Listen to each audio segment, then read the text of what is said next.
on Good Morning El Paso, accept it or reject it. University Medical Center gives its final proposal to El Paso Children's Hospital. We'll take a closer look at the deal. Also, power in the El Paso School District may have been shifted back to the people, but that does not mean the state isn't keeping a watchful eye. We'll explain. And a huge defeat for Iraq's army as it loses a key city to ISIS militants. What this means for the United States. Live, where news comes first. From the Mesilla Valley and Las Cruces to El Paso and the borderland. This is ABC7's Good Morning El Paso. Good morning, everyone. Here is a live look outside at the city on this Tuesday morning from the ABC7 downtown camp. You can see that things are looking pretty quiet out there. The sky is starting to brighten up just a bit.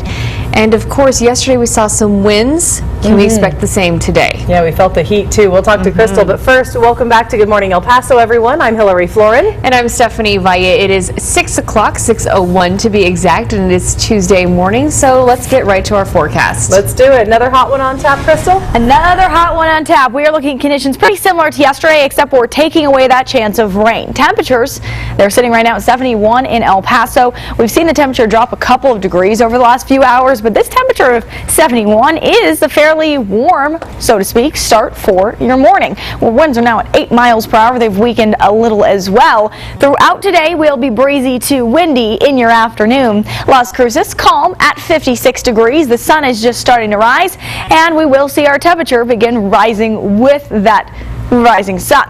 Under clear conditions out there, we start west to east, no rain for us to look at. All of that is off to the east of us now.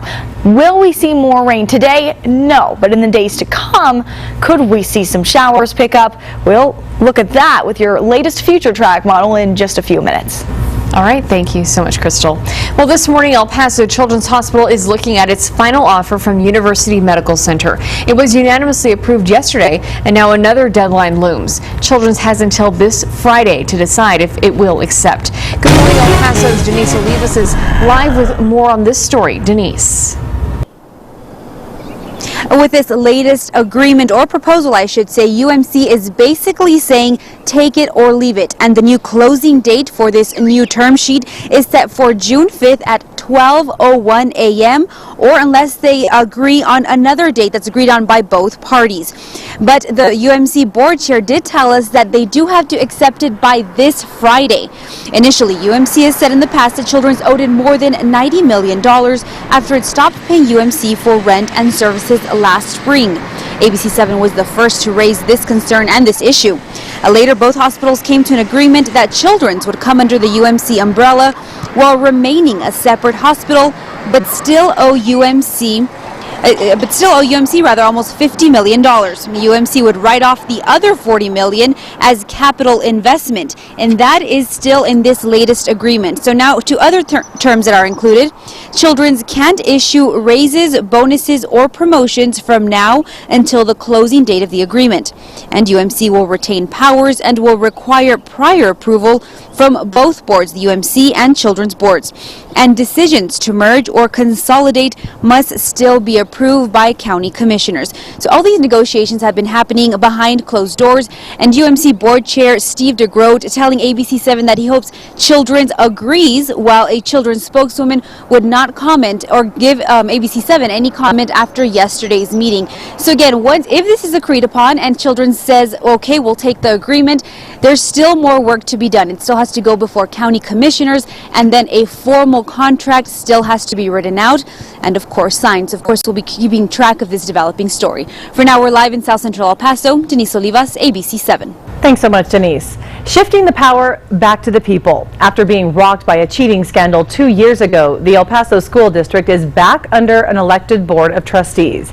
Bob Jeske, Susie Bird, Diane Dye, Chuck Taylor, Trent Hatch, Vice President Al Velarde, and President Dory Hatch will oversee the district with nearly 60,000 students and 9,000 employees. But that doesn't mean they won't be under the watchful eye of the Texas Education Agency. The State Commissioner of Education is choosing to put in a monitor, former Hancock ISD Superintendent and Educator Fred Leiner. Leiner will be reporting back to Williams quarterly for an unspecified time until he feels the board is ready to be on their own. The Texas Education Agency stands ready to provide support, assistance, guidance if they ask for it, as the new trustees move forward.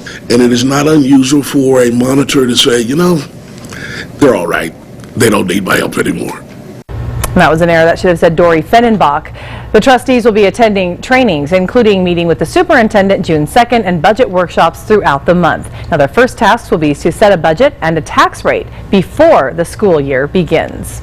Meanwhile, EPISD told ABC7 a new investigation is underway. The district's internal audit found potential irregularities dealing with attendance.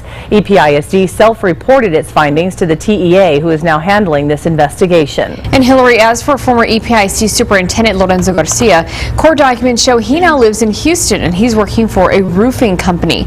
In 2012, he pleaded guilty for his role in the cheating scheme. He was sentenced to 3.5 years in federal prison, but was released last Halloween, a full year early. This after completing a substance abuse program. He was ordered to pay $180,000 restitution plus a fine of more than $56,000.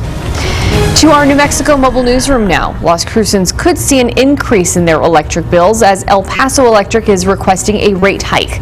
The company says it needs to offset a $1.3 billion investment in new assets, I should say. If approved, the average Las Crucen would pay about $750 more a month. CEO Tom Shockley says it's a fairly modest increase considering it's been 6 years since its last New Mexico rate hike. Now, we won't see these changes at least until next year. We're told El Paso Electric will hold a series of town hall meetings next month. High-caliber weapons, bayonets, and grenade launchers. They're all among the things federal agencies are now banned from providing to local law enforcement. The rules have come in the wake of police responses to riots in cities like Ferguson, Missouri. The executive order also brings tighter requirements for police departments to get to riot gear from federal agencies. But critics argue that police departments don't have that kind of equipment anyway, and the insinuation that they do only drives police and communities even further apart.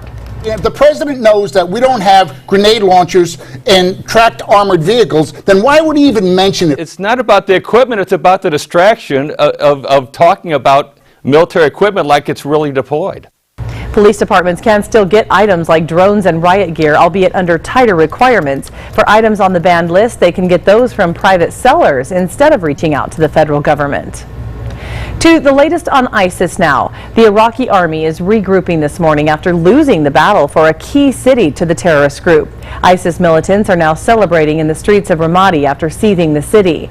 ABC's Bazi Kanani has the latest on how the U.S. plans to respond. ISIS militants roaming the streets they have finally conquered, releasing this video boasting of their victory, showing fighters strolling past the destruction in the city of Ramadi, hoisting their black flags. Notice what they've done. They've destroyed. They've sent in huge numbers of vehicle-borne IEDs, big trucks, massive amounts of explosion, and they've destroyed the place. The Iraqi city of Ramadi, about 70 miles west of Baghdad, is the capital of Iraq's largest province that has long been an area of difficult resistance against Iraqi and American forces. For months, Iraq's army has been trying to hold on to Ramadi with the help of U.S. airstrikes on ISIS targets. But over the weekend, truckloads of Iraqi troops fled the ISIS advance. Some 500 people killed in the weekend assault on the city. Thousands more families forced to flee. This morning, the U.S. vows continued support of Iraq's struggling army and to keep fighting ISIS extremists wherever they are. The White House admits the loss of Ramadi is a setback, but says the fight against ISIS was always expected to be a long one and insists that Iraqi forces will recapture the city. Bazi Kanani, ABC News, Washington. And at 6:09, taking a look at our traffic cameras, this is I-10 and Executive. On the west side, you can see that traffic is pretty light going east, but it is a lot heavier heading west. Just be careful as you get on the freeway. And also just want to remind you that that area was closed off, but not sure if it's going to be reopening at this time. Yeah, it looks like the off-ramp there is open if you're heading to the west, but if you're eastbound, it's closed today. Kind of back and forth, right? Every day.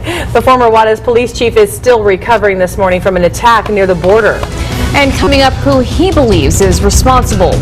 And a first for a Corpus Christi Medical Center. Identical triplets are born, 2 of them conjoined. What the parents had to say about the journey ahead. And we'll also talk about the forecast. Crystal's standing by right now.